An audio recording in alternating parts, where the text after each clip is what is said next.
Bupati Belu, Willy Broduslai memantau langsung panen porang atau maek bako di Desa Lasiolat, Kecamatan Lasiolat, Selasa 10 Juni 2025. Kegiatan ini menjadi momen penting bagi masyarakat untuk melihat potensi ekonomi tanaman porang yang kian berkembang di Kabupaten Belu.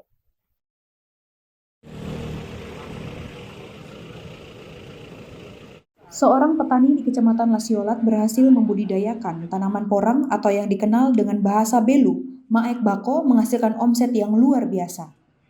Tanaman porang yang dibudidayakan kini telah memasuki panen yang kedua dan hasil panen mencapai 8 ton di lahan seluas 1 hektar. Tanaman porang merupakan salah satu jenis tanaman umbi-umbian lahan kering yang tidak membutuhkan kadar air yang tinggi dan perawatan yang rutin.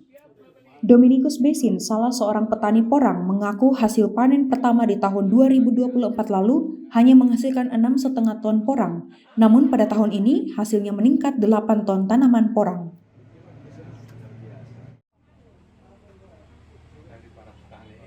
Itu saya terima orang dari program Bapak Willy ini di karung ini hanya 5 karung. Tapi isi itu 1 karung mungkin 100 biji, mungkin kurang lebih 500 biji. Sekarang saya perkembangkan berapa tahun jadi ribuan pohon.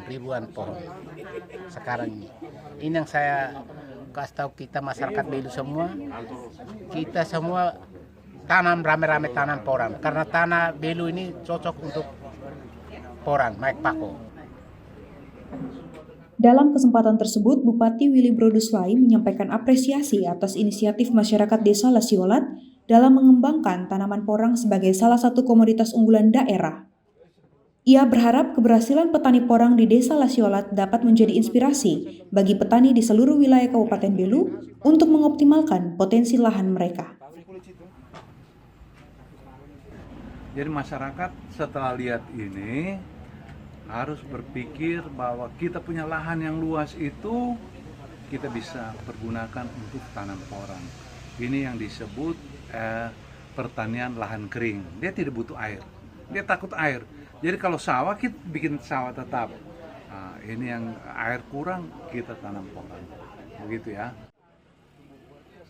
Bupati Belu juga mengajak masyarakat Kabupaten Belu untuk menanam porang secara massal, mengingat kondisi tanah di Kabupaten Belu sangat cocok untuk tanaman ini. Para petani cukup hanya dengan menanam dan menunggu hingga panen. Ia meyakini dengan semakin banyaknya masyarakat yang membudidayakan porang akan meningkatkan pertumbuhan ekonomi masyarakat daerah Kabupaten Belu. Dari Belu, tim liputan Atambua TV melaporkan. Ayo semua masyarakat Kabupaten Belu tanam porang. Kelompok Tani Manebala Desa Kabuna Kecamatan Kakuluk Mesak Kabupaten Belu sukses mengelola lahan seluas 50 are menjadi perkebunan hortikultura. Dalam panen perdananya, kelompok ini raup untung hingga puluhan juta rupiah. Seorang petani Desa Kabuna, Arnoldus Nai Uso, dari kelompok Tani Manebala di Kecamatan Kakuluk Mesak, Kabupaten Belu, Nusa Tenggara Timur, adalah tokoh yang aktif dalam mengelola lahan pertanian semenjak pulang dari rantauan TKI pada tahun 2018 lalu. Ia menyulap lahan seluas 50 are untuk menjadikan kebun hortikultura.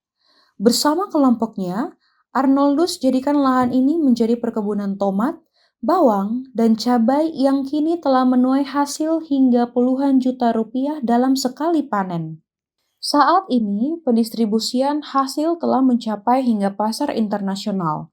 Namun menurutnya, harga ini cenderung menurun. Dari harga tomat sebelumnya mencapai 400.000 per keranjang, kini menjadi 250.000 per keranjang. Penurunan harga ini akibat peningkatan hasil tomat pada tahun 2025 yang sangat meningkat.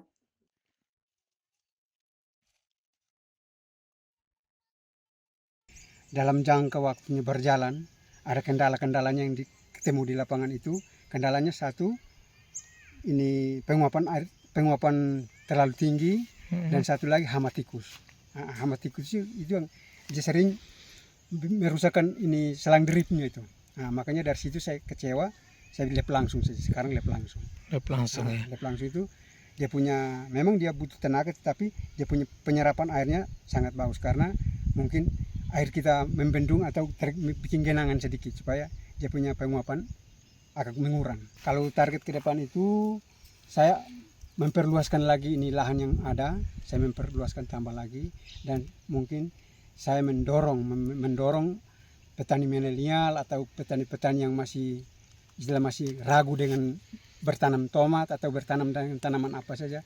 Saya punya niat mau dorong mereka untuk bekerja semua.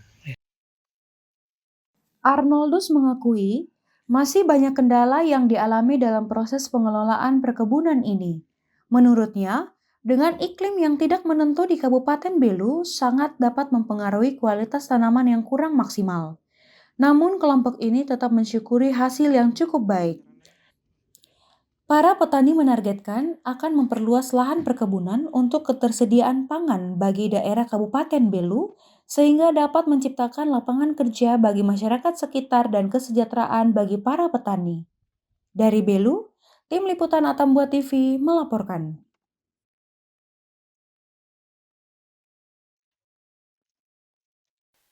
Pos Asulait Yonif 741 Garuda Nusantara mengantisipasi peningkatan kriminalitas dengan sosialisasi bahaya penggunaan benda tajam dan senjata api. Kegiatan yang melibatkan masyarakat ini digelar Kamis 12 Juni 2025. Berikut informasi selengkapnya.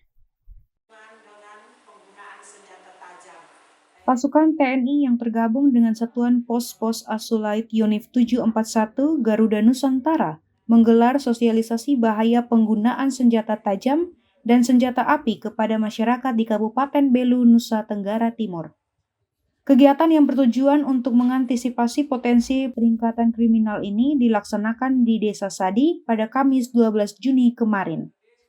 Komandan Pos Asulait Yonif 741 Garuda Nusantara, Sertu I Kadek Agus Aryawan menjelaskan, sosialisasi yang digelar juga memberikan pemahaman kepada masyarakat terkait aturan hukum yang berlaku agar tidak terjadi penyalahgunaan senjata tajam dan senjata api yang mengarah ke tindak kekerasan. Masyarakat sangat antusias dalam melaksanakan kegiatan penyuluhan hukum yang sudah kami sampaikan. Semoga kedepannya apa yang sudah kami berikan materi tersebut bisa dipedomani kepada masyarakat sekitar Desa Sadi untuk tidak melaksanakan kegiatan yang sudah kami berikan, yaitu tentang penyalahgunaan senjata api. Jika ada penemuan mungkin dari masyarakat terkait adanya senjata api, pada kesempatan pertama kami sampaikan kepada masyarakat untuk melapor kepada Pos Asulait. Kami sebagai pos 1x24 jam akan menerima laporan tersebut dan kami akan tindak lanjuti dan laporkan ke komando atas kami. Demikian. Hadir sebagai peserta sosialisasi, tokoh pemuda hingga penjabat kepala desa Sadi mengaku kegiatan seperti ini sangat penting untuk diketahui masyarakat luas. Terlebih di daerah yang berbatasan dengan negara lain agar tercipta situasi keamanan yang kondusif bagi kedua wilayah. Ini masyarakat, saya pikir masyarakat sangat respon bagus karena ini juga kembali kepada hukum yang berlaku bahwa barang-barang seperti itu tidak boleh dipergunakan oleh masyarakat sipil. Itu hanya digunakan untuk para militer. Sangat-sangat mendukung sosialisasi yang pada hari ini penggunaan senjata api yang mana disosialisasikan oleh Komandan Asulait. Semoga ke depan selalu terjalin hubungan kerjasama yang baik demi menjaga ketertiban dan keamanan di Desa Sadi yang mana berbatasan dengan negara sebelah Timor Leste. Sosialisasi bahaya sajam dan senpi sangat penting untuk meningkatkan kesadaran masyarakat tentang dampak negatif penggunaan senjata. Sosialisasi ini juga mencakup tentang sanksi hukum, resiko keamanan dan dampak sosial dari kepemilikan dan penggunaan sajam dan senpi yang ilegal atau tidak bertanggung jawab. Dari Belu, tim liputan Atambua TV melaporkan. usia senja tak menyurutkan semangat Bruder Beatus asal Jerman untuk menjalankan misi pelayanan umat. Meski kini usianya yang sudah 93 tahun. Informasinya usai jeda.